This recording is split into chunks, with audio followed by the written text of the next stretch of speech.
murumoyo engari mujeni kwayenda but akatora mukana okusiya zvose ndokutasana nebasa raMwari ringe riri pamberi pake.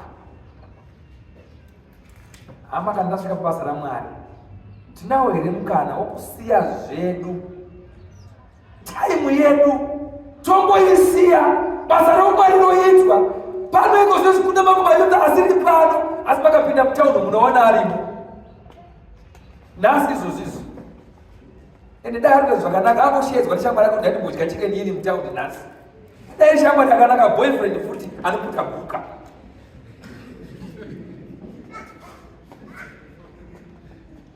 Hapo ndokuparidza nenguva yake nokuda kwebasa raMwari. Murume uyo akatora nguva yake akasiya kwaaienda ndokutatana nezviripo akati basa raMwari first. Church of Christ.